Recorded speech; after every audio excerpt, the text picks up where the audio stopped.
I think we're live. Hold on, let me Yourself. mute this. Are we live? Guys, can you see us? My God. Wow. We really didn't want to start 2024 off this way. All right, guys. We're so sorry for the delay, but please let us know in the chat that you can hear us and that you can see us. If you can drop some number ones on the chat and let us know.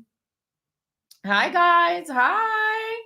Oh, I see all of our friends in the chat. I've been waiting for this like Christmas Day. We're so back. We're so back, baby. We're so back. We're so back, baby. Guys, welcome to the first episode of Mostly Peaceful Latinas 2024. I'm your host, Bella. And I'm Linda.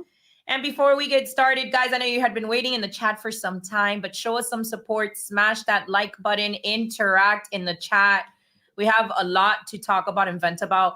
You guys cannot imagine how difficult this has been for us. Yeah. I need to know. Very, very difficult. Not having a place to come out and vent our frustrations over the last couple of months has been.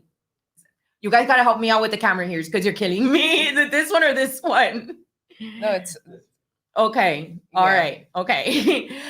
Guys, we've been the last couple of months with nowhere to vent, and we're so glad that we're here because there is a lot to talk about. We've been really upset. Actually, we talk. We stay on the phone for hours. A lot of times cleaning, doing our Bella's a housewife stuff. Yeah. So we'll vent to each other and scream in the mornings and stuff like that. But we have a lot to cover, including obviously what you guys have seen from the current 2024 presidential election, which is that Trump dominated both the Iowa caucus and then New Hampshire. I still don't know how to say New Hampshire's race. So he's actually, I think he's the first candidate to ever do it to win both Iowa and win New Hampshire as well. And then we have South Carolina coming up real soon. Before South Carolina, we have Nevada. But nobody's talking about Nevada because I think they already defaulted the win to Trump in Nevada. But we're really so excited to come out here and gloat a little bit because, we've been on hiatus for 6 months. We have. That's a long time. We've been doing things. We've been busy with life, but this year's really going to be a priority to make sure that we put out content for you guys. But without further ado, let's talk a little bit about the New Hampshire and the Iowa win, and kind of what the biggest one for us is that Linda and I had been talking probably since about October of 2022 about the Ron DeSantis shadow campaign for presidency, where we were gaslit for months, being told he's not gonna run. You guys are just creating division. That's how it started. That's right. He's not gonna run. Oh, I forgot about that stage. You don't remember that whole stage where they're like, he's not gonna run. You guys are just creating division. You used to love DeSantis. Anyways, per usual, people were upset at us for speaking the truth. Common. So DeSantis has dropped out of the race. We've seen that the online force that was behind him, this toxic campaign that was behind Ron DeSantis on Twitter, what we've now seen is, since Ron DeSantis has dropped out of the race, is that we've now seen a shift into the narrative where now it's no longer about we want DeSantis to be the candidate. We want DeSantis to represent the party. Now it wasn't DeSantis, so we're just not going to vote. We want the Republican Party to burn. They're also actually going for Kennedy. I saw a few DeSantis supporters today talk about what really is the difference between voting for somebody like Kennedy and voting for somebody like Trump or somebody like Biden, because they claim that Trump is the New York Democrat from the 80s. So they're like, well, Kennedy really could just be like a Democrat from the 80s as well. So I think that a lot of it is just like their revenge against Trump, even though Trump has done absolutely nothing. And it goes to say what I've been saying about Twitter. I like Twitter. I think it's a great place. I think it's a really funny place. But I think Twitter is... Did you just say Twitter is a great place, Linda? Well, it is. It's funny. Like, think about the things that you come across that are funny. There's a lot of funny stuff that you're like, it's not even politics related, just anything. And it's just so funny. Like the other day, there was a discourse about like, I don't even... There's a child here, but there was a discourse about like body hair. Do you remember when I sent it to you? Yes. Okay. Anyways, there's like a lot of funny stuff. Anyways, I think that there's a lot. The X or Twitter serves also as a right-wing misinformation place. And you can see it in the people that said, I voted for Trump twice, 2016, 2020, but I'm not going to give him a vote again, even though DeSantis is not in the race again. And a lot of it is just like, they're like, and then want to destroy Trump, even though Trump has done nothing to these people. Well, then that's just the thing. Like, I voted for Trump twice, but I'm not going to vote for him again because he's twice divorced. Right. Because or he held a gay flag, or they put the gay flag. He held a gay flag. And, Jeffrey Epstein used to visit Mar-a-Lago, and it's like, well, hold the fuck up. Like, this is like 2016, 2020 shattered narrative. Yeah.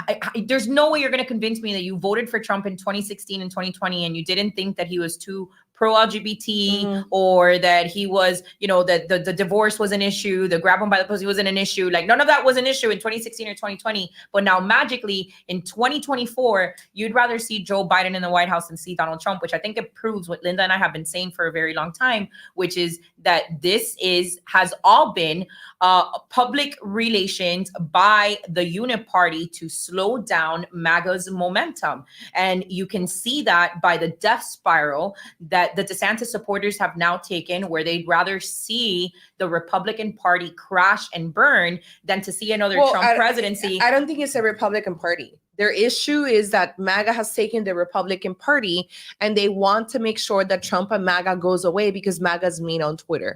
Because Team Dilly made them cry, because we posted a meme. Do you guys remember the meme? I know Lily's on the chat. I see a couple of our Twitter followers. The meme of the Santa supporters that I told them I was going to put him in jail when we got back, and they took it seriously and they made it go viral, and then they were crying about it for weeks at a time, saying that I was going to put him in jail and like I wanted to persecute our political opposition. Obviously that was a joke.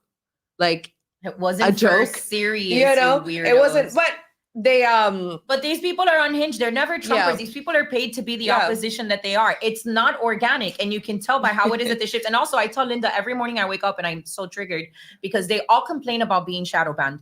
None of you are shadow banned. Not a single one of you is shadow banned, because I can't stop having your content recommended to me, no matter how much I don't want to see it. So keeping that in mind, you're not shadow banned. And it seems like every single morning they wake up and you can just tell that like the talking points memo dropped, because they're all have the same talking points. They're all posting the same talking point. And then that lasts for 2 or 3 days and then they move on to the next talking point. Well, it is what it is, but enough of the Sims. And I think that, well, I mean, that's it. I think that we totally won. Here's the thing. And here's the real message that the Sims haven't grasped. Enough of the Sims. This is something that I've been telling Linda for quite some time, because we say all the time, it's like, if it was Trump supporters say all the time, if it wasn't Trump, people were just not going to vote. But here's what DeSantis supporters don't understand, or the Twitter DeSantis supporters don't understand. First of all, you are a minority. You are a very small minority.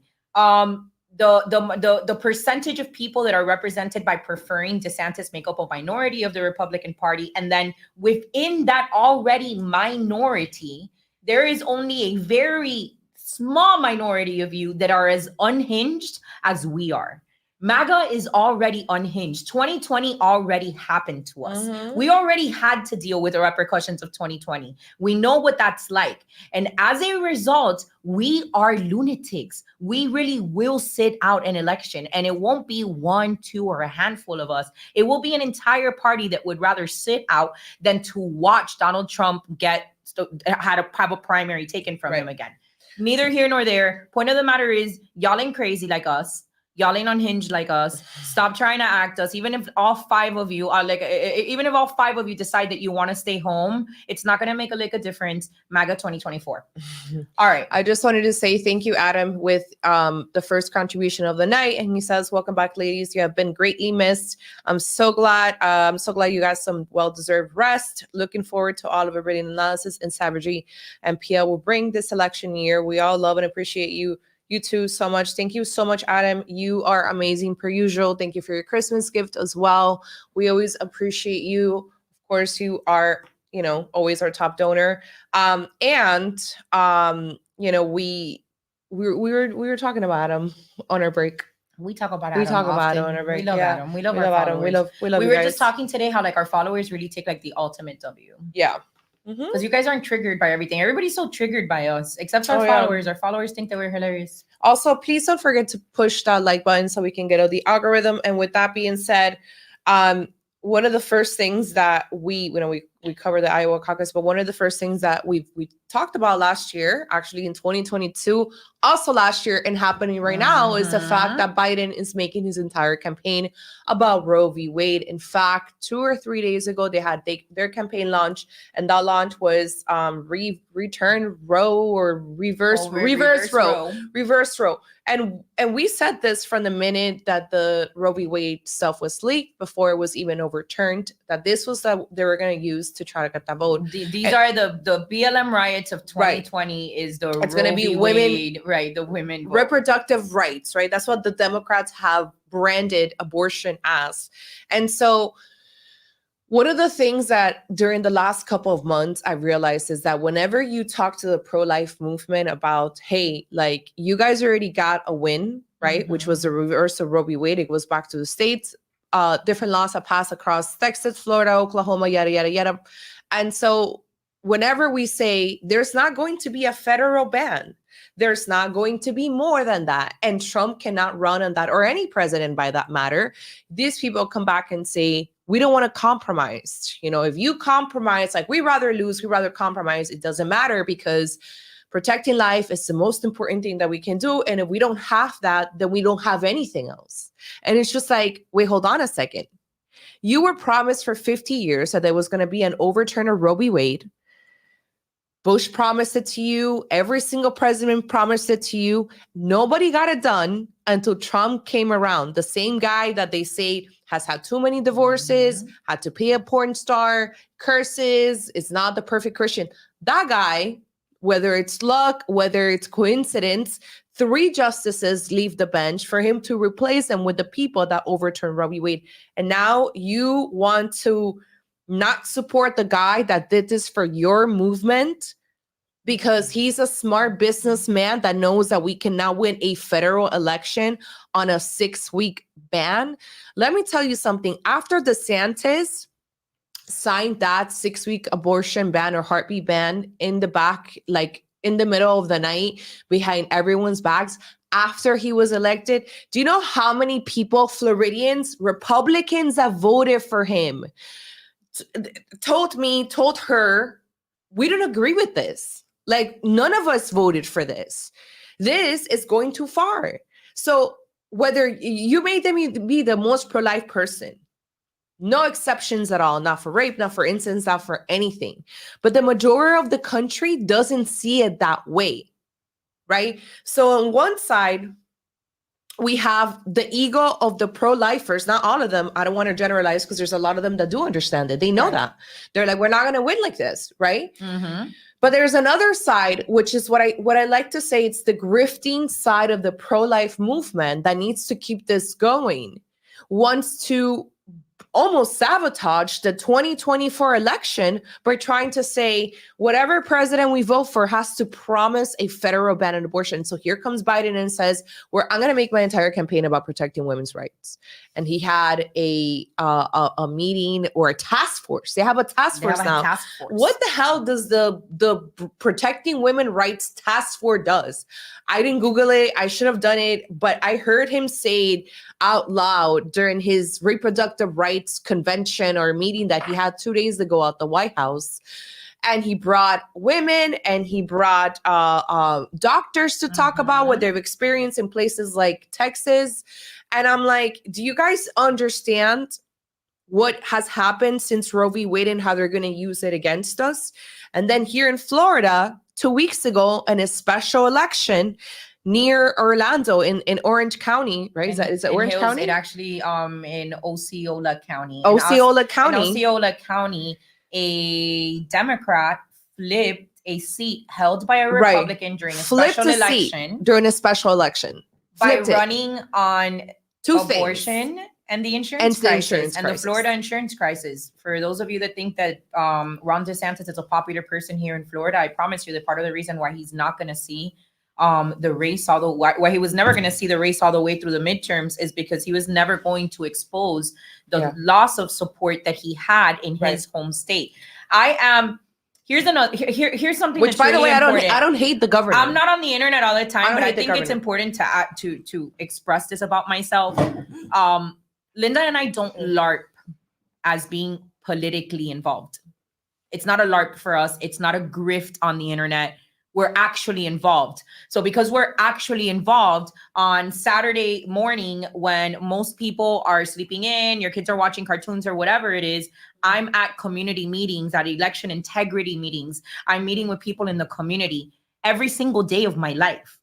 And the one thing that I hear time and time again that has now been a trending topic over the last year or so is that Floridian activists do not support Ron DeSantis. Yeah, they don't. They don't support Ron DeSantis. He's been an absentee governor, and as a result of him being absent, there has been ground gained by the Democrats. And he's been so busy fighting these unnecessary culture wars that don't win elections, that he has ignored what made him successful to begin with.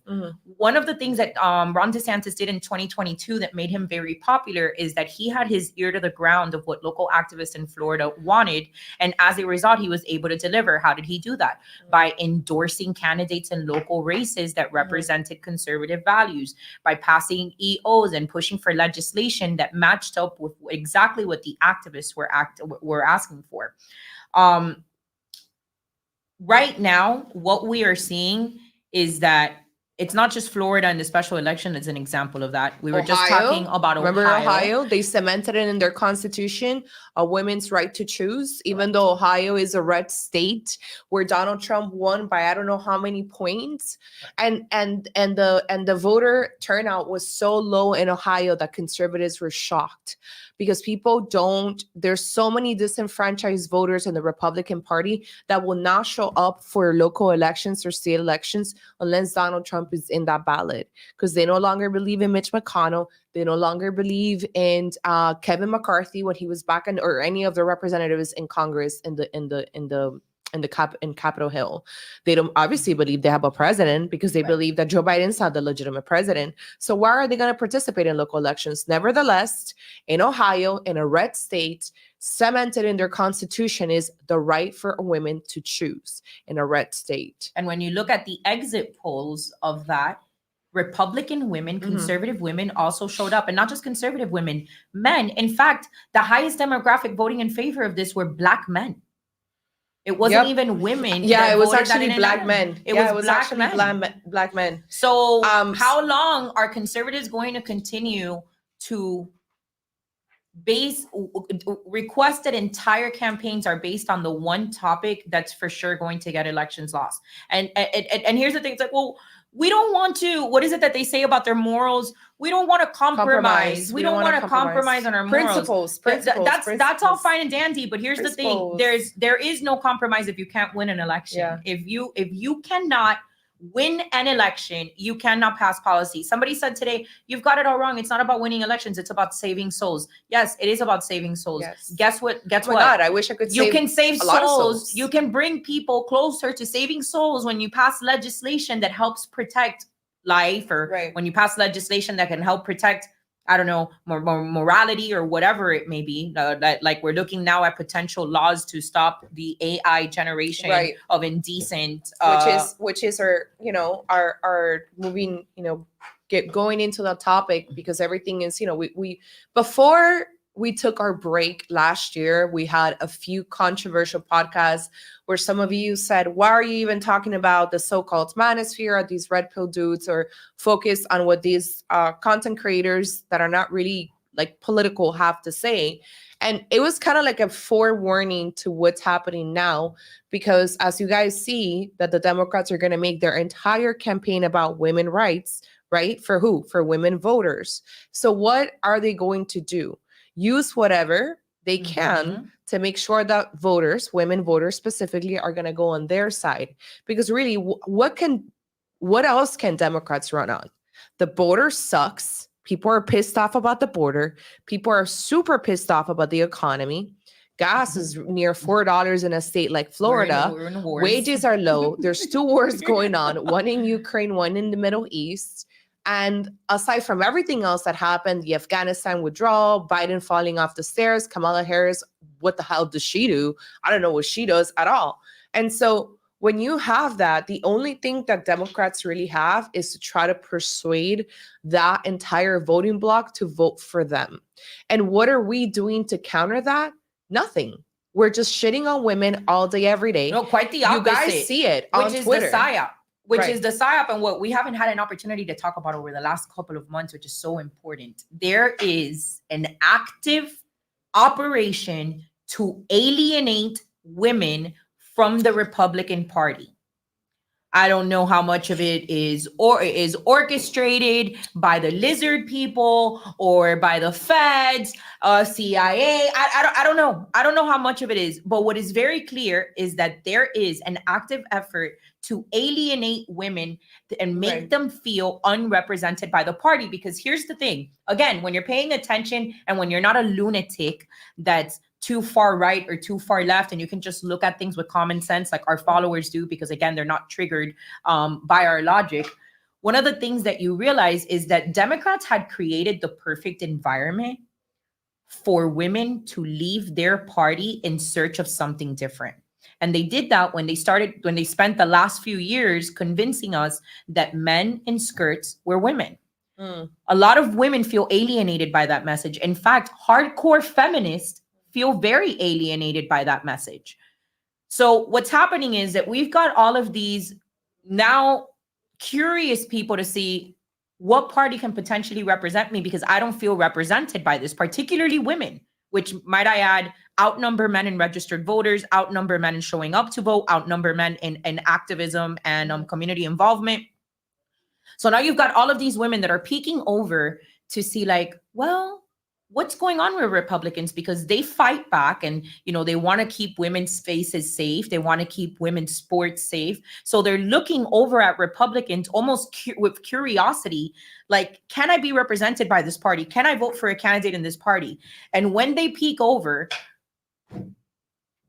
conservatives are talking about how women Repealing over your 30 right to lose their vote. value, how we're going to repeal your right to vote, how if you're not married, you're worthless, how if you're a career woman, you're of less value, how is you don't have children, you're of less value. Well, and to be fair, a lot of these content creators are not necessarily like, what you would call traditional conservative content creators, but it has spilled over onto the Republican content creators side, right? Because you have Candace Owens spewing a lot of these Red Pill talking points.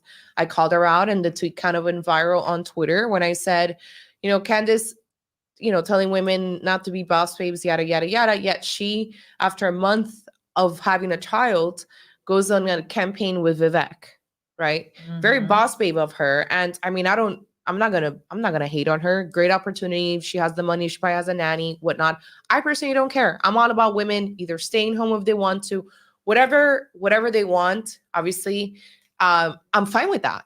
But you can have you can be a hypocrite, and it's not just her. It's overall. You had Tucker Carlson and her interviewing Andrew Tate. Now, whether you think Andrew Tate is right or wrong, and he's great and he's motivational for boys, there is a lot of stuff that he says that is controversial. There is a lot of lies that he has actually told. Correct. Which is we're not gonna. We don't need to elaborate on that, but it is. You do ask yourself a question. Like, here are Tucker Carlson and Candace Owens, which pride themselves on being investigative journalists, on being bearers of truth, and then they have Andrew Tate on at an e-pimp, because he's an That's e-pimp. what he is. He's whether or not we're going to argue whether or not he's a trafficker, all right, well, whatever. But he's into glorifying sex work. He is an e-pimp, and they bring him on and they throw these softball questions at him and allow him to go on there and lie about the details of the case. And you have to wonder, what is the right associating themselves with? Because again, these same women that are frustrated, peeking at, and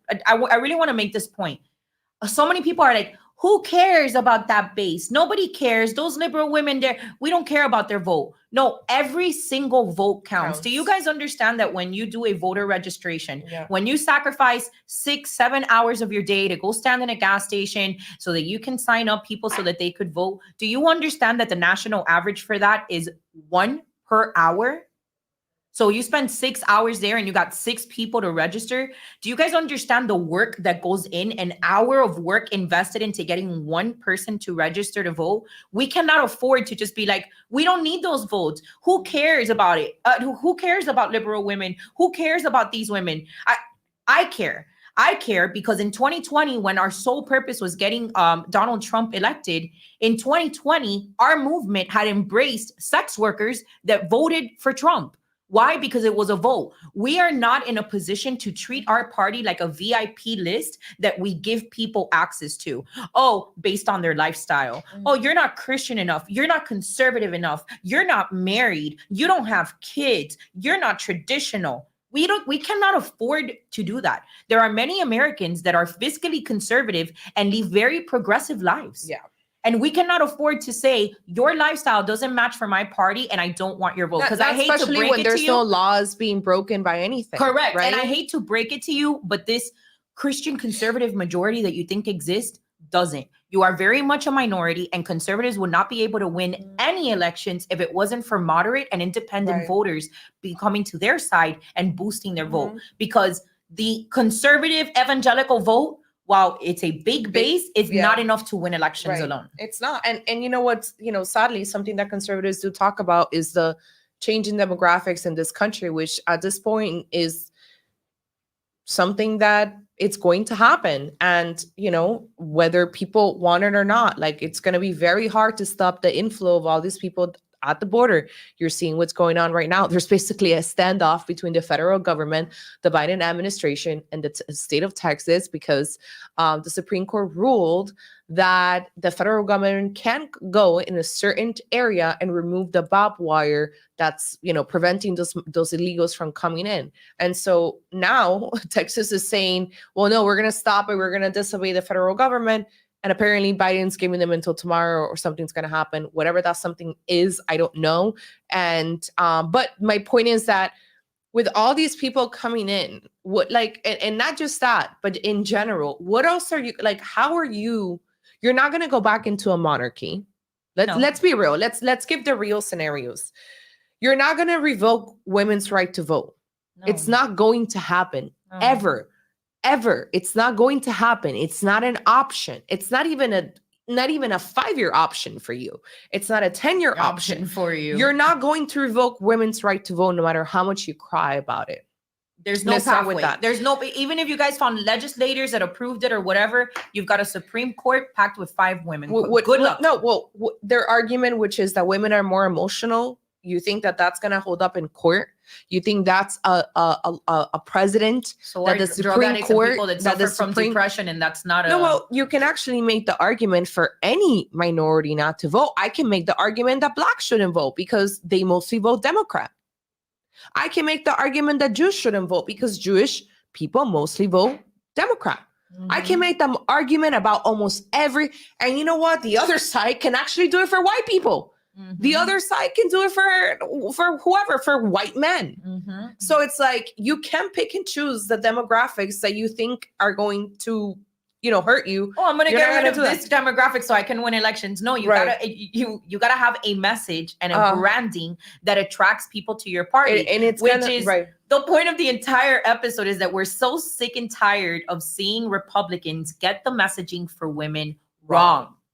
Time and time and time and time again. And it's usually more of the influencers on Twitter, which, have a lot of power in the media. Well, I would, it is influencers. I do agree that it's a lot of influencers, but again, like, let's look at Republican legislation. Let's look at policy.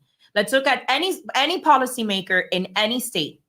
Please tell me what stance is the Republican Party currently standing on that is attractive to women? Because the only one is protecting women's sports and women's spaces. There is nothing that Republicans in any state, any legislative are currently running on that provides any gender-based incentive to women over men. Meanwhile, Democrats are running entire campaigns on women's rights. We're not doing the opposite of that. So what's happening? that we're not going to attract when one party is telling them, I'm going to make my entire campaign around ensuring your rights and bettering women, the circumstances for women, and the other party's telling them, well, we just want to repeal your right to vote because then we'd get the outcome that we want in elections. You're never going to attract a woman vote like that. Mhm. And to all of you that are like, we don't care, I go back to what I just told you. An hour spent trying to get registered voters, one person is considered successful an hour. So we're not in a position where we can say like, well, we don't care about every vote. We need to care about every single vote. Here's another thing that I was telling Linda today about how you know that this is a psyop, right? The last 4 And years. explain the psyop that she means, because I don't think you actually explained it. Just quickly. Yes, go ahead. The psyop that she means is trying to use social media, whether Mhm. bots, some of these influencers and content, to purposely attack women and turn them against the conservative. And it's happening because, Lily, if you're still here, we have now radical feminists and feminists who follow us on Twitter. Yeah. And many of them Who who would've were Republican, actually radical femme Hitler, she was a Republican, and she's like, my Yes. entire family is conservative. A lot of these women are actually conservatives. And so, but certain stuff and a lot of the legislation, the abortion stuff and whatnot, coming from the conservative side has completely turned them off, and they want nothing to do with that side. But they're not necessarily crazy liberal No, women. crazy liberal. They're The not. thing is They're that not what's happening sexualizing themselves. A lot of them don't Right. believe in pornography. They think it should be banned. They don't believe in sex work. They think it should be banned. They're obviously against any of the LGBT stuff because they're radical feminists. So Yeah. what do radical feminists stand for? Women. And that includes, they're anti-surrogacy, they're anti-gay abortion, they're anti a lot of things that actually conservatives would agree on. The problem Yeah. is when it comes to the abortion, they probably, don't side with that. Number one. And then number two, it's kind of like one of this Christian woman that I follow, she tweeted it like an hour before we came here. She says, I'm going to make an observation. And she quote tweeted Jordan Peterson and Ben Shapiro. Mhm. And she goes, I'm just going to have to say that a lot of these big conservative influencers are just mean-spirited people. Oh, remember when I told you that the other day? Yeah. I had an epiphany, and this is going to piss a lot of people off, and I genuinely do not care. Yeah. I had an epiphany the other day as somebody that's been a Democrat and has been a hardcore Republican and has experienced both in my life. I got to tell you guys something. My Democrat friends, my friends that are still very liberal, that they still go to like drag shows, and they believe in like open universal health care and letting immigrants through the borders. A lot of these people are driven by good intentions. They're not bad people. Mm-hmm. They believe in open borders because they believe in America and they want everybody to have access to the same, things that are accessible to Americans. They believe in universal health care because they want everybody to have fair treatment and they don't want anybody to be forgotten. They believe in LGBT rights because they want everybody to have the same amount of rights, and they think that drag queens deserve. It's whether or not they can be wrong, which is something that can be debated. Isn't the what I'm presenting is that they're driven by emotions that are inherently just good. Mm-hmm. And they're having their own goodness used against them towards shitty politics. Conservatives, on the other hand, are very mean, and they get off They're of mean. being mean. Yeah. And I've you should pull up the Lauren Chen Taylor Swift. I'm gonna pull up the Lauren Chen Taylor Swift meme. Here we go. This is actually the perfect example. So if you guys don't know, let me obviously you guys know that Taylor Swift is like the biggest thing. I actually believe that she's obviously being purposely pushed onto us, onto women, because she is going to probably help Biden and the Democrats try to get reelected. And obviously she has a huge world tour going on. Women from all ages love her. She's like a girl's girl. And there's a lot of attack by conservatives, people like Jack Posoyevic, Charlie Kirk, etc., against Taylor Swift for whatever reason. Because she's, 34, successful, not married, has dated plenty of guys. So obviously to them, she's a bad role model, because at this point she should have popped 15 children and not have her career. She should have just given that up for a family. And so this week, AI pictures of Taylor Swift were circulating Twitter, really disgusting pictures of her getting gangbanged at the, supposedly AI Chiefs football game, aside from other very disgusting stuff. And this has been the new norm on Twitter, which if you guys follow me on Twitter, you know I've called it out, which is they use women and their gender for rage bait, right? To get paid on X, because if the more of this goes viral, the more hateful and nasty it is, the more viral it goes and the more money you're going to make.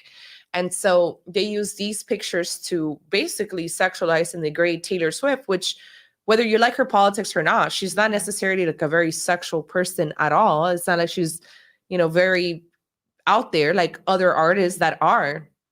And so this goes viral. The Swiftie army gets pissed as hell, and they come after the men that were spreading these pictures. So much so that these men, one of them got suspended. I think the originator of the pictures got suspended. The other guy got a 12-hour suspension. He's super notorious on Twitter for doing this or worse, or just being extremely sexually charged, mostly on white women. That's something else that the girls brought up. They're white, and they're like, why is it always white women? And so because of that, at the same time, there's a news circulating of that Taylor Swift has a stalker, and he's been arrested like for the 5th time or something. He's been arrested a couple times now. And so this is what Lauren Shen had to say. The third time in 5 days, Taylor Swift's stalker has been arrested. This isn't. Stalkers are bad.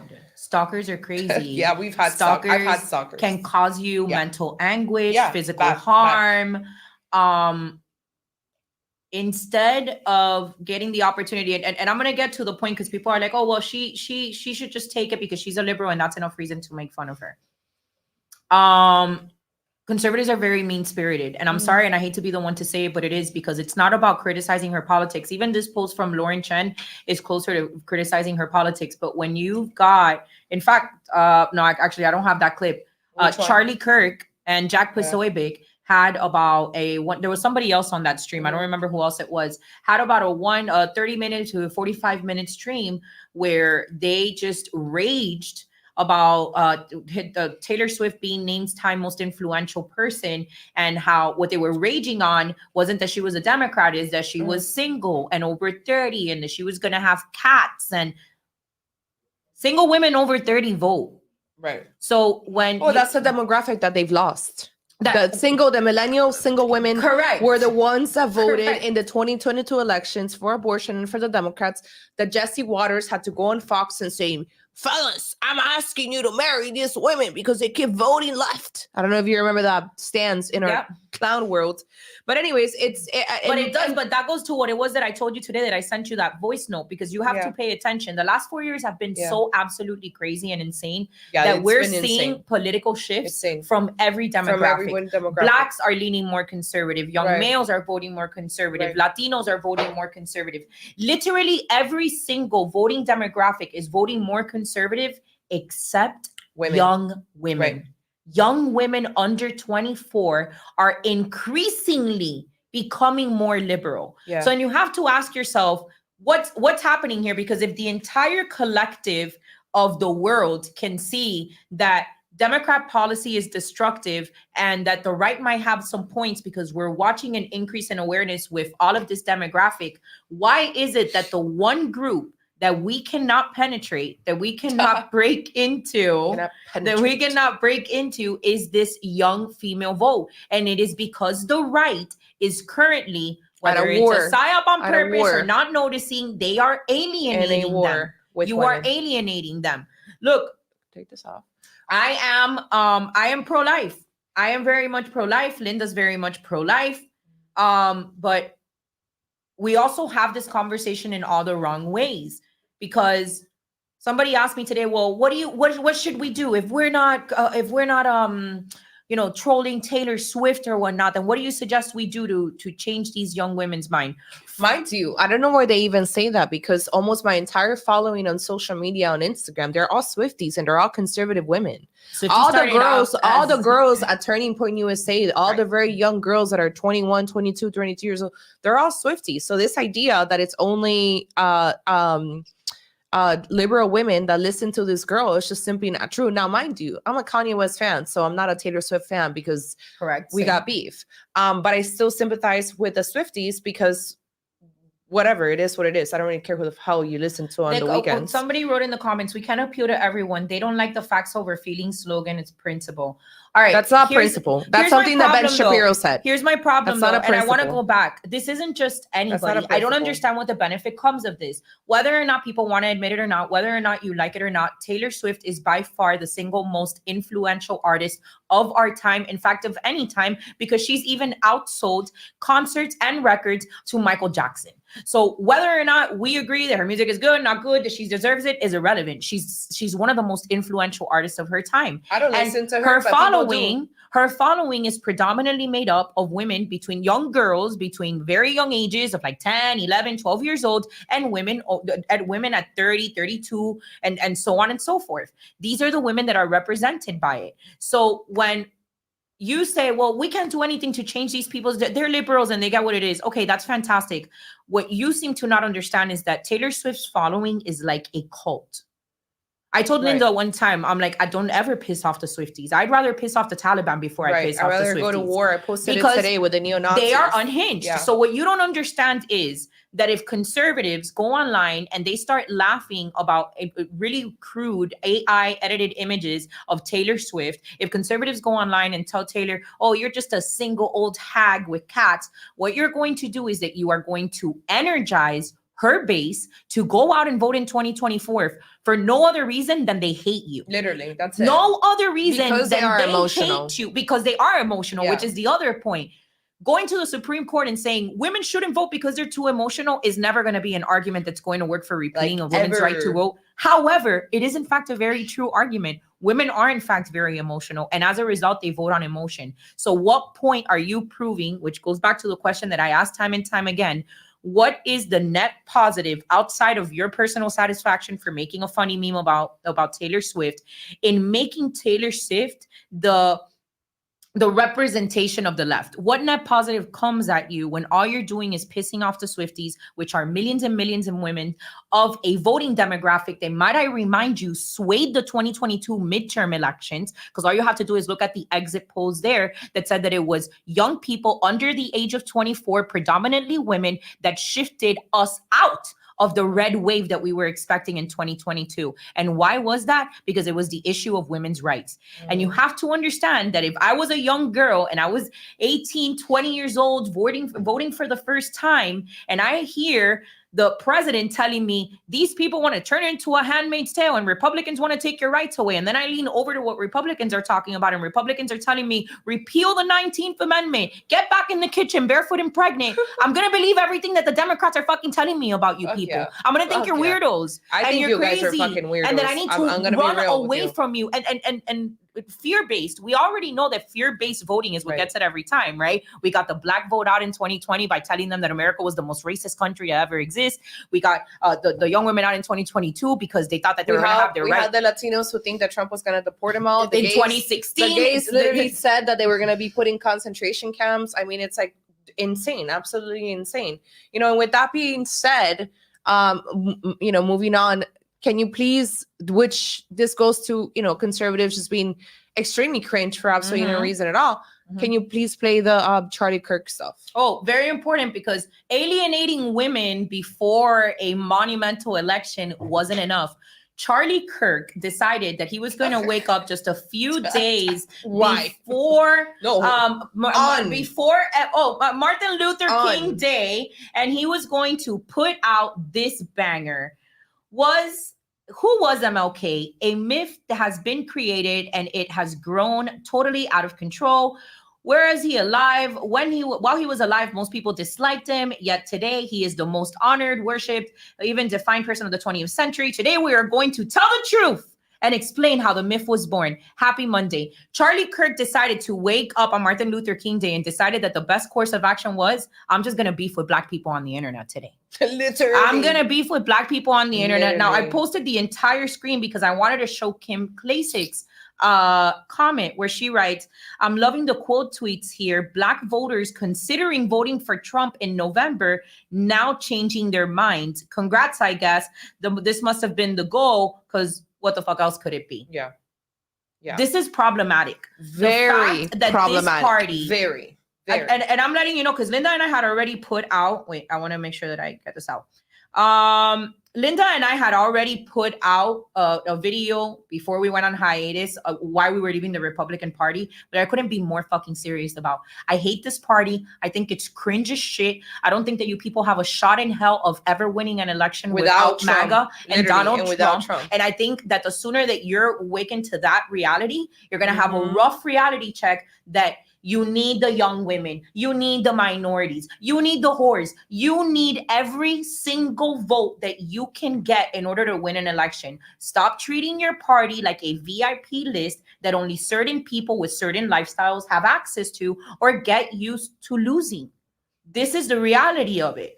Conservatives consistently, I'm so sick of hearing, you're not a real conservative. You're not a real Christian. Oh, you must be a liberal. Oh, you believe in this. No, I'm a moderate and I genuinely don't care what it is that you're going to call me anymore. And I care about winning elections. In specific, I care about winning elections for America First candidates, which is why I think instead of going on and I talk about what are your solutions? Well, let's talk about some of the solutions. What if instead we became the party that empowered women with things like policy? What if we, how do we get young people to want to get married? How do we get young people to want to have kids when we're living in times with a declining birth rate and declining marriage rates? How about, I don't know, having legislators push out policy that give young people under the age of 27 incentives for getting married and having children? What about tax incentives for young women entrepreneurship? You know what's something that sticks out to me all the time that people don't talk about? When Donald Trump was president, Latina business owners skyrocketed higher than under any other presidency. Those are wins that people need to talk about. You want to talk about the abortion thing? You know what leftists are tired of hearing about? Oh, we got to save every life. We got to save every life. What happens afterwards? How come conservatives are not talking about extending maternity leave for women? Because it's insane and absolutely not traditional that you're forced to go back into the workforce in 9 weeks. How come conservatives are not posting about childcare that would allow people to go to work and still maintain? Conservatives don't talk about this. Conservatives even want to have fights against contraceptives. So now you don't even want people to have contraceptives. I'm sorry, you can have whatever moral argument you want for why you're against contraceptives, but the end goal here is to win elections. The end goal here is to win elections. And we're not going to win elections by alienating women, alienating Black people, alienating minorities. The other day I went on True Social and everybody got mad at me because I said that extremists on the right and the left were annoying, and to both moderates on either side. And I really had conservatives get so hell-bent out of shape because I said there was extremists on our side. I'm sorry. Yes, there are Republican racists. There are Republican misogynists. There are Republican people that feel that they have ownership of the party and that they need to cast judgment on people around them for their ethnicity, their gender, their age, or whatever it is. And the sooner that we stop pretending that that's not part of the cancer, that's also part of the party, then the more that people will take us seriously. Imagine starting beef with Black people on MLK Day. Imagine starting beef for what fucking reason? Like, are you gonna like? But then also being are you gonna like change the history books? Are you gonna like bring back MLK? Like, these things are so irrelevant, like so irrelevant to me, so irrelevant to me. By the way, there's a few people. I see Emery, I see Fairy Princess, I see David, saying that they've sent us super chats and they can't see it. I don't know what's going on. I do see Adams, and I think I saw Stacy as well. Thank you so much, Stacy. She said that, she was so excited. I think something. Why can I see her? Yeah, she started here. Welcome back, ladies. Welcome back, ladies. So glad you're back. You can see them. I can see them here. Oh, she can see them. All right, here we go. Hold on. We have Sorry, Erica. she can see them. Yeah, no, I can see them. I can see them. Not Erica here. coming through, guys. YouTube. Sorry. You can't? We had Shuda coming through with MPL Fresh and Fit Nick Fuentes 2024. MPL Twitter is lit as fuck. I love how everyone gets the smoke if you mess around. Always. Also, please interview Ian Smith. Okay. Ian Smith is our boy. Yeah, we can get Ian Smith on. Yeah, we can get Ian Smith on. Erica came through with a super sticker. We already went through Adam. We went through Stacy, and we hadn't. Did you send us a super sticker? I did because I wanted to see what was going on. Thank you, MPL, for the super sticker. Me. Yeah. Thank you, MPL. Is that Joe? No, I don't know. Anyways, here's the thing. A recent study, Linda recently posted about this on Twitter. There's a recent study that showed that women, young women just weren't, they didn't feel identified by the party. And I think that we're making a grave mistake by alienating that vote, because I promise you that it is that very vote that Democrats are counting on to win their election in 2024. I mean, I've been telling you guys on Twitter. Where is it? Sorry, I got distracted with our text messages. Super Signa, super chats, maybe. Is that my friend Joe? Hi, Joe. Oh my God, I love Joe. He's the best. So, next topic at hand. Outside of Taylor Swift, just please, before we finish the topic on Taylor Swift, can you people just please stop losing your fucking minds over Taylor Swift? Taylor Swift, and here's the thing, that you know that we identified the Taylor Swift psyop from the beginning. We're like, this is all like the vaccine push, and this is what we're doing. But what you guys don't realize is that there's also the other part of the psyop, which is the more that you attack Taylor Swift, the more you are alienating her millions upon millions upon millions of followers. They're all insane. No, and energizing their base. The other thing that we wanted to discuss, and let me tell you something of how I actually came very red-pilled, was the child trafficking at the border. When I found out that during the Barack Obama presidency, there had been like 90,000 children that were placed in the hands of human traffickers. Why? Because Democrats tell their voters the sob story that they want to save these children, these immigrant children, these illegals, these asylum seekers. They're the better party. They're the party of kindness. They're the party of hope. They're the party of brown people and immigrants. And what ended up happening was these children came here, all of them underage, all of them, most of them would come without any parents, meaning that the Department of Homeland Security and the Office of Refugee Settlement and Resettlement would get these children, process them super quick, because again, we don't have endless shelters for all of these illegals to stay for months at a time and to live here forever. So then what would the Department of Homeland Security and Office of Refugee do is process these kids as fast as possible and literally give them to any person that claimed them, an AKA sponsor.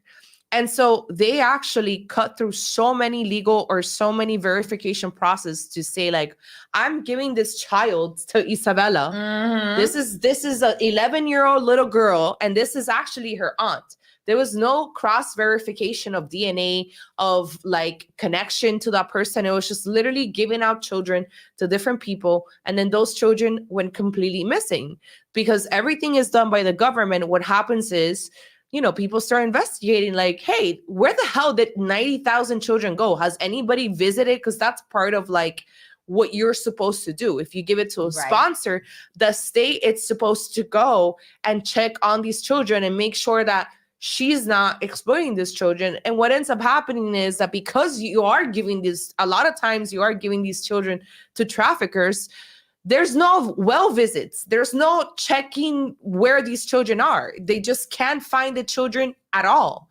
And so during Obama, what ended up happening was that a bunch of children were found, like teenagers, 12-year-olds, 15-year-olds, majority of them were men who were found in horrible conditions in a trailer, abandoned with feces all over them, like slaves, and they were working at an egg farm in Ohio, basically child labor. And so this whole investigation opens up. Nothing ever happens to Obama. You could still see it in the New York Times reported about it, Fox News, everybody reported it, but no one gave a crap. No one was saying, hey, Obama literally helped traffic 90,000 kids.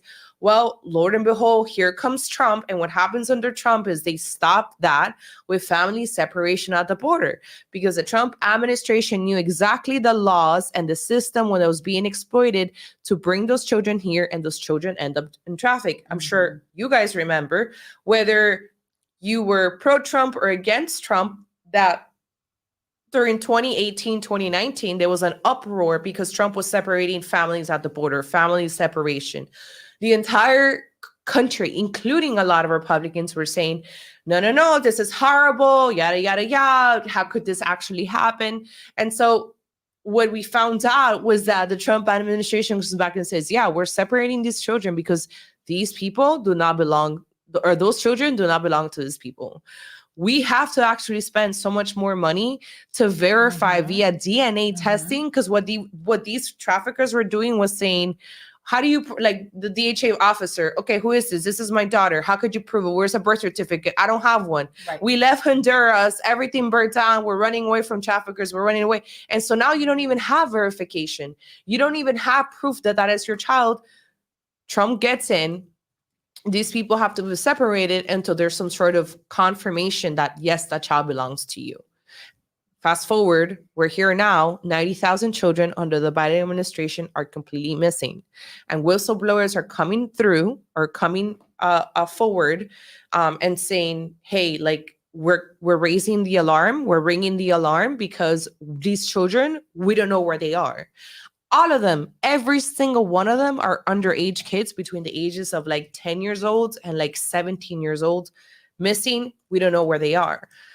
And so I don't know if you guys, for those of you that follow me on social media on Wake Up with Linda, I don't get that much hate, but I do get hate every once in a while. And a lot of times is people, no, on Wake Up with Linda's, not that much, on Twitter more.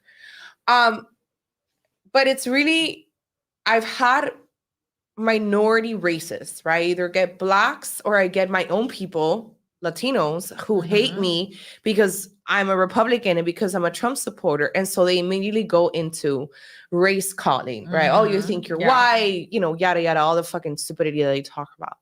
And it's crazy because they never mention how the party that they support allows the exploitation of the brown people that they love so much. They never talk about it. Democrats and liberals never talk about these children that are trafficked and exploited either for sex or for working purposes or for both. I wanted to post this one right here. Let me share this article with you guys, which says, amid a child labor crisis, U.S. state governments are loosening regulation. So basically what you guys are seeing, and you'll actually pay attention to legislation, what's happening is that they're lowering the age of when kids can work and how long they can work for. And that actually coincides with the fact that we are seeing a child labor epidemic in the States that we had never before encountered. I think it was like a Hyundai factory that they found a bunch of migrant kids working in the Hyundai factory. And we're seeing more and more examples of this kind of illegal child labor happening. And it's not a coincidence. And like you just mentioned, it's on the backs of brown people. It is. And it is. It literally is. We've talked about this so many times when at least when I'm talking to a liberal, right? Or somebody that looks at the perspective like, oh, why do you want to shut down the border? Don't you want people to have the same opportunities? To me, there is nothing more inhumane than not creating a humane path for entryway into the United States. If you're telling me that the only way that, if an African immigrant wanted to come, if somebody in the Caribbean wanted to come, if a European wanted to come, they'd be able to go through a legal process, file paperwork, get on an airplane, get here safely, go through processes. And you're telling my brown people, you're telling Latinos that they have to go through a dangerous trajectory of miles and miles and miles of desert and mountainous land, dangerous land where they can make themselves susceptible to. Let me actually take this article out so that we can go back to our main screen. But that you're making these people susceptible to being attacked. You're making these children and these immigrants susceptible to being attacked, to being raped, to being killed on this journey to cross our border. And it's nothing more inhumane and more insulting as a Latino to hear that the way that you're granted entryway into this country is by having to go through that process. Well, and also, when it comes to a lot of these feminists, and I should probably bring this up on Twitter just to like rattle, some feathers. Is that how you say it?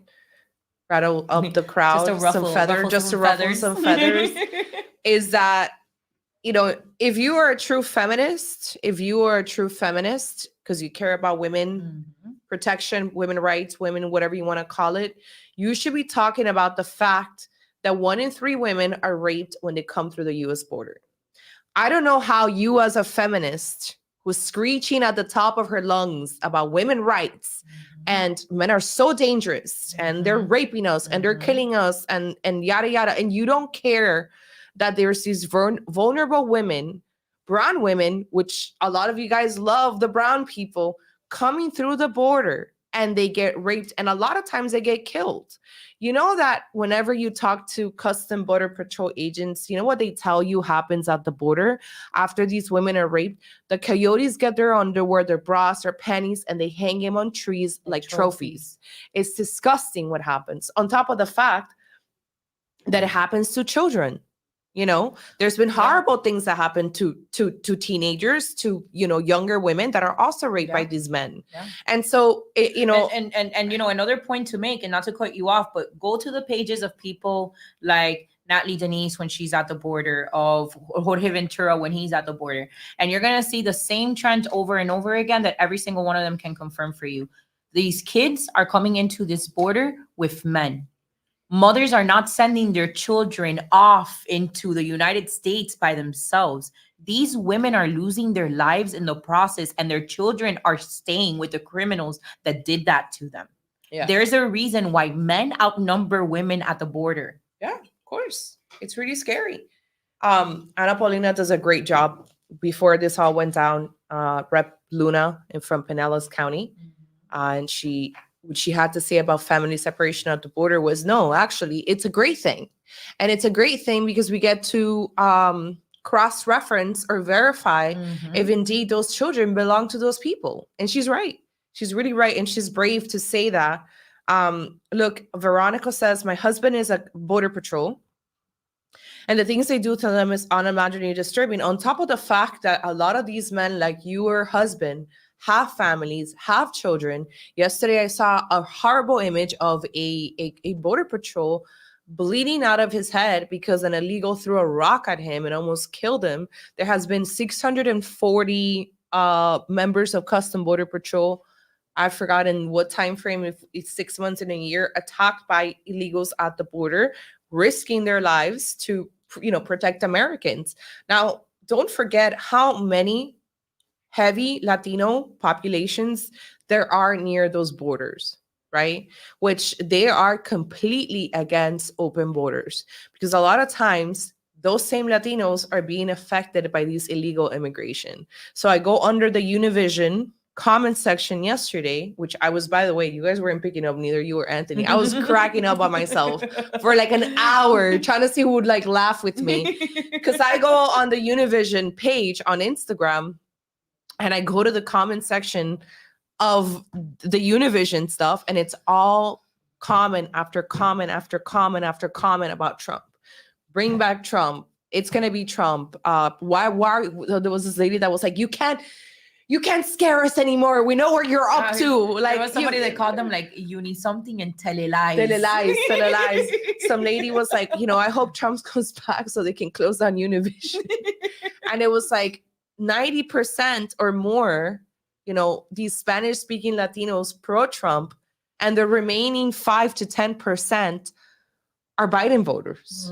That's gonna be, I think, the biggest shocker that we're gonna see. I still think, like I told Bala yesterday, and the black vote. The Latino is gonna go for both blacks, and Latinos are gonna predominantly vote Democrat always. For now.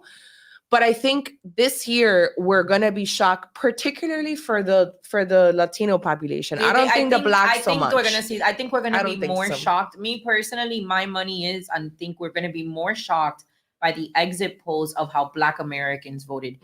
And the only reason why I say that is because I feel like the same kind of, I don't feel like either party knows how to actually target Latinos. And this is a conversation that we've had plenty of times. Yeah, but the economy alone, because the difference between the African American and the Latino is that Latinos don't really belong here. Like, the African Americans have been here for 400 years, right? I know people are going to have discussions about Mexico once belong. Okay, but let's say the rest, like the think about your generation, your grandparents, right? 2-3 decades or two like generations. And so to the majority of the Latinos, they're here to work. They're here to work. The majority of Latinos are here to work. It's economic opportunity and safety. It's very different than the African American that has been here for the last 400 years. They're true Americans as well. And they have been more brainwashed to care about social issues.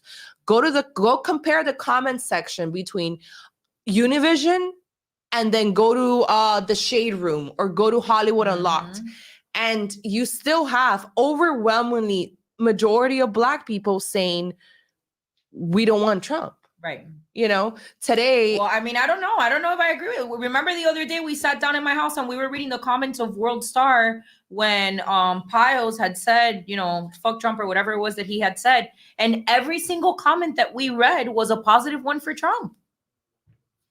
So I think that we are watching a shift in demographic. I don't know. Linda and I are placing bets. You guys tell us in the chat. She thinks that they're going to get somewhere between 18 to 20% of the Black vote, Republicans. He got 12 last time. I think that's 6 points up. I think he might break 20. I'd say 21.6%. Like if this was the Price is Right. Like Listen, that's my bet. Even if he goes from 12 to 18, that's still a big fucking deal. It's a huge deal. You know, it's like, a huge deal. Still a deal. Now Latinos, Trump got 36% of Latino vote last time. Yeah. Now his approval rating right now is at 42 with Latinos, which means he could technically get almost over 40% of the vote. El Titán. El Titán. El Titán, like my dad calls That's what him. their parents, you know. That's what the parental units call him. Yeah. All right, guys, let's take a couple of questions in the chat. Guys, for those of you that have sent us a message and we'll follow up with YouTube if you have you know, if it really was deducted from your bank account. Other than that, I guess you can also try like our Cash App and like we have the PayPal and our link in bio. We're self-funded for now. Obviously, we didn't cancel the show. We took a break, so we don't have sponsors at this moment. 100% self-funded. No Illuminati, no lizard people, as you we are looking to get our own studio so that we obviously can record more and we can do a lot more cool stuff. So that's a project that we have this year.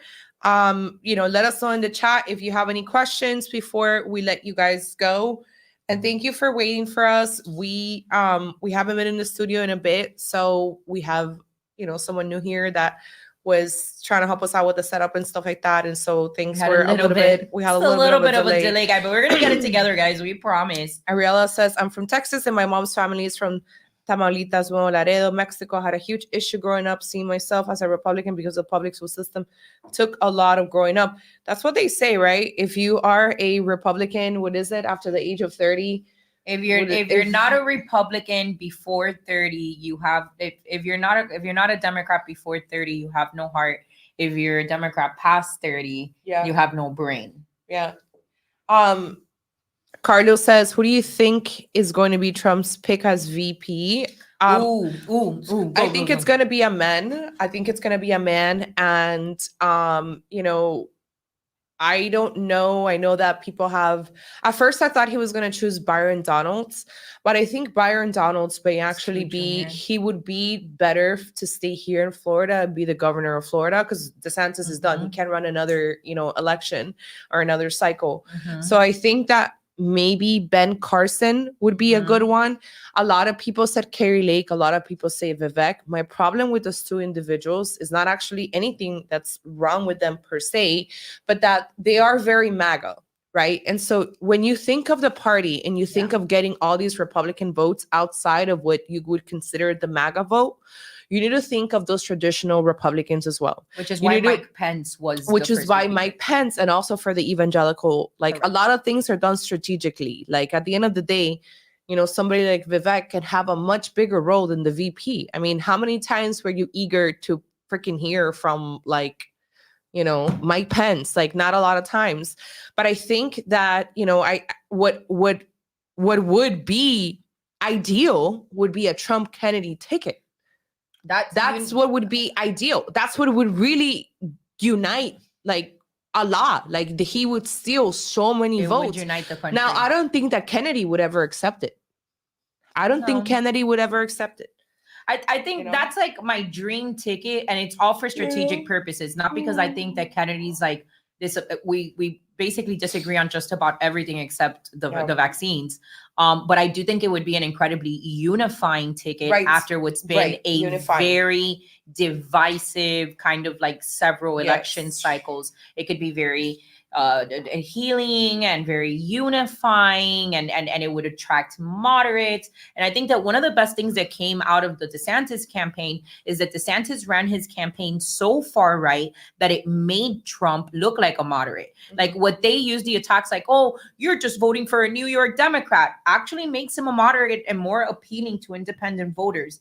I agree with your take that it probably won't be like a Carrie Lake or a Vivek or anyone that's that MAGA, because you need to be able to attract that other portion of the base that's maybe not 100% sold on Trump. They think that he's problematic for the party, that he's not Christian enough, that he's had too many divorces, blah, blah, blah, blah, blah. So it's got to be somebody a little bit more cookie cutter. I tend to lean towards the Ben Carson pick because it's a minority. Ben Carson's such a great guy. And they've also had, I love that guy. They've had a standing relationship, like working, understanding, if you will, with Carson. You know that Ben Carson Trump and his wife share like on Instagram, like everything they share. So it's like they only share, like it's like Ben and I forgot her name. It's like Ben and blah blah blah Carson. Are and so they? Like yes, they have like one of those like They're joint so accounts. cute. They're so cute. I met his wife. Yeah. Somebody asked about Stephanie. Here's what I'll say about Stephanie. No, I don't think it's gonna be a woman. Not my ideal choice, and I wouldn't pick her either. But one thing that I do know is that she's been ramping up her fundraising efforts. Because I don't stop getting calls and text messages. Well, because she's very pro-Israel. She pretty much was the one that was giving all the shit to the anti-Semitic. Well, I wouldn't call them anti-Semitic, but the college situation or whatever. And, you know, I don't think it should be a woman. There's actually a lot of stuff that I know behind the scenes about Kristi Noem, which I will not say because I personally like Kristi. Like I like Governor Noem, and I think she's great. But I think there's a lot of things that could potentially be scandals for her that would look terrible. Bad. And so I don't know if, and I know Trump knows about him. A lot of people do. Right. So I think that a woman would be a little bit, women are so emotional. They're so emotional. I just know. No, I don't know. I guess you that, know? We had also, who else was this other woman? Macy, Nancy Mace. Nancy Mace. But he just endorsed them, and she's never been to like, she's always, you know, the thing about Nancy Mace that I like about her is that she had this viral video on TikTok, which I posted, and the Groypers all came after me. That's when, you know, the Groypers began their hate towards us. The Groypers, listen, they have a love-hate relationship. Yeah, they have a love-hate relationship. Some days they wake up and they hate us. Yeah, some days they wake up and they love us and they say we're base. Right. They don't know how they feel about us. Basically what I posted was a video of Nancy Mace, and she was talking about, you know, Republicans, sure, we overturn Roe v. Wade, but what can we do in return for women? Can we offer childcare? Can we offer extended maternity leave? What about contraceptives? She was just talking like, okay, we took this away, which you and I know that nothing was taken away, right? We know that it was just a constitutional thing, that it goes back to the states, and women in many states, and even in this state, can still get an abortion. But her point was, how can we give like an offering to that side? She brings up childcare. She brings up, you know, all these things. The video was viral on TikTok. It had hundreds of thousands of comments of young women saying, wow, how come I've never heard her before? Who is she? I don't know who she is. How come they never put these Republicans in front of us? Like they're always posting fucking Mitch McConnell and like all these weirdos. And there was a lot of receptive and positive feedback about her. So I think she could be an asset to Trump for a fact during the election cycle. But I don't think that she's anywhere near as like the top 10. Like no. I know that. There's also been like rumors that it's gonna be Tucker Carlson. I think that would be a horrible pick because it's just too easy to write it off as like the reality TV star and the newscaster like running a campaign. It's just I don't think that would be a good pick. But yeah, I guess it's hard. Somebody said Tulsi. I don't necessarily. Tulsi's I don't know. I feel like if he was gonna go with a Democrat, like and really try and find number one that JFK Robert Kennedy is already running third party, so he's not running as a Democrat, right? So that opens up more the possibilities. Tulsi's a little bit of a I don't know. I don't think that she's like a pro-Trumper. I don't think that she necessarily aligns with us. I don't know if that would be the right use of a VP role, which is a VP pick is supposed to gather a base that maybe a VP is very strategic. Right. It really isn't about like you liking them or not. It's like a strategic partnership. You understand, to try to bring in other people that perhaps Trump doesn't appeal to. And I think Vivek and Trump, they both appeal to the same crowd. Mm-hmm. And I think it's the same for Carrie Lake. And Correct. I think we need an extension of that. And I don't think it's them. But I would like to see Vivek be placed in something very strategic. Yeah. Like, you know, I think that he could be good for some cabinet. He could be a unifier of sorts. Well, I saw him on the Breakfast Club talking to Charlemagne the other day, and he's schooling him because Charlemagne is retarded. He's got away, and you know how people are. They see him and they see a minority, and it is what it is. The same way they see us, and they're like just more receptive to it because it's like it's not some like old white dude talking to about these things. Oh my God, this is that is the only woman that I approve of. Sarah Huckabee Sanders is. We love Sarah Huckabee. I love her. I loved her even more than Kayleigh McEnany when she was VP. Mm-hmm. Sorry, press secretary. She was my favorite press secretary of all times. I loved her. I would love her. I know she's a very serious woman. There's no drama attached to her. Like, this is a straight up, it would be ideal. But how are we going to leave Arkansas like that? Yeah. You know what I mean? Like, how are we gonna leave she's doing great stuff in her state? I love Donald. I thought for a long time I was cheering on for Brian Donalds, but I do think that he would be good in Florida. He would be good in Florida. And I do think like it's Carson's time. Like he's at that point where that could potentially come. Guys, again, to those of you that have sent super chats and we haven't seen them, we're so sorry. We don't know exactly what's going on, but send us a little message after so we can follow up with YouTube. Rafaela, thank you for your support. We can't see it, but thank you for that. Victoria and also. Thank you to Victoria. So somebody asked, how are you two so educated in all these issues? I always learn from you. Thank you so much. My mental illness makes me hyper-focused. Because our schizophrenia makes us like this. I don't know. We spend a lot of time, like, technically we're both home all day and we work. I mean, like, you know, we work from home. But like, I don't know. I feel like we have the capacity. Like, I have the capacity to learn so much from okay, how can we say this blatantly without people thinking we're crazy? A lot of it is intuitively based. I really can't explain it to you. Like, it's very intuitively where something doesn't sit right, and then we start with our crazy research and start putting things together. But it's always that initial kind of like intuitive point where we smell something and we're like, this smells odd, this smells fishy, and then we're like, we need to prove what's wrong here. What are we looking at? So I don't know how we stay so informed, but you know, we're here and we're grateful that you guys, we were really talking about it today. We're like, our followers are just so based because people on the internet just get so triggered about everything. And our followers are really like Catturd has beef with me. Catturd is beefing with us because he hates titties. No, you know what? Before we let you guys know, you know, there's this one picture that I wish we can post, the one with the sex workers and Catturd.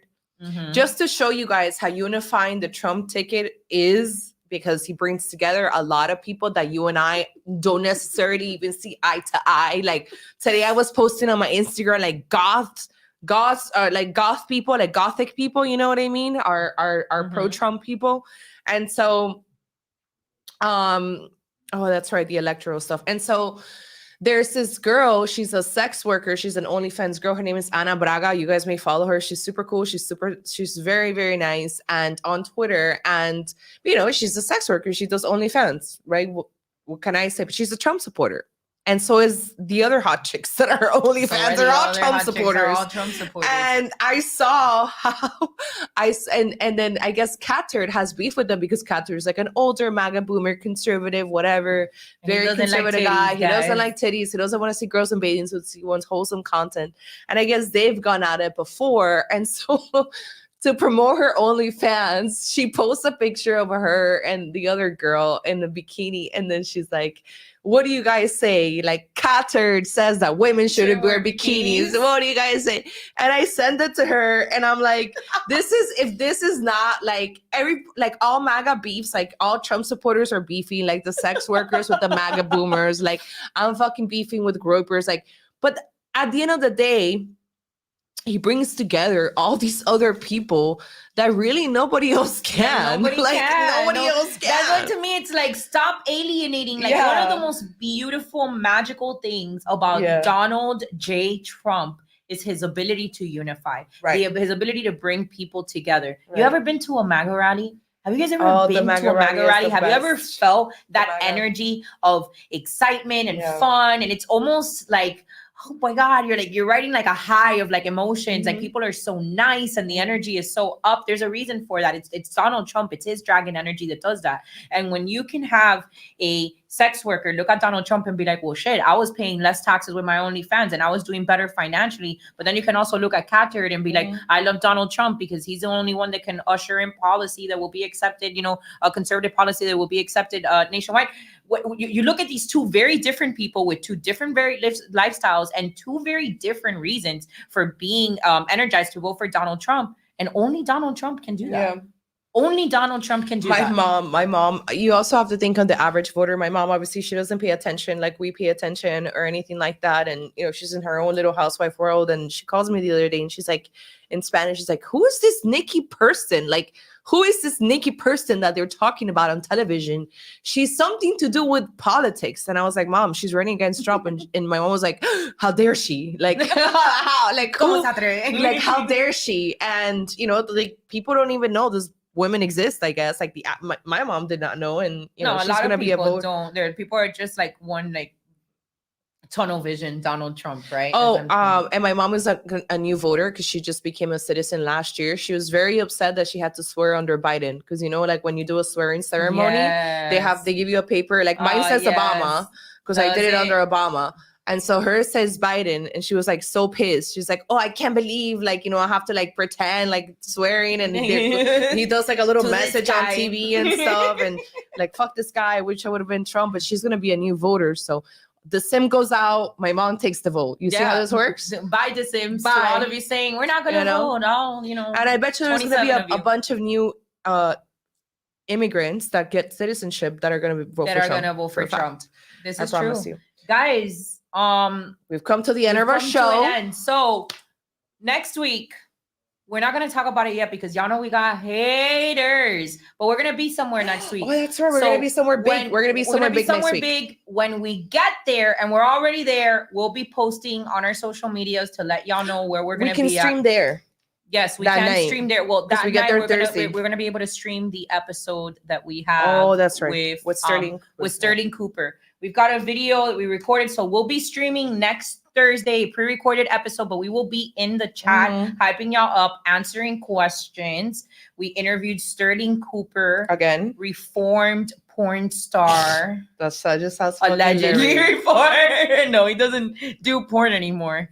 But we did interview Sterling Cooper, and we got a little bit of conversations into like the red pill and perspectives or whatnot. It was actually a very good, a pretty good episode. So we'll be here next week, guys. Once again, to those of you that send super chats and we didn't get them, please send us a message. Like if there was an issue, that's fine. But if your bank showed some kind of like deduction and we didn't get that, please get in contact with us so that we can follow up with YouTube and make sure that your contribution goes to us and not to the lizard people.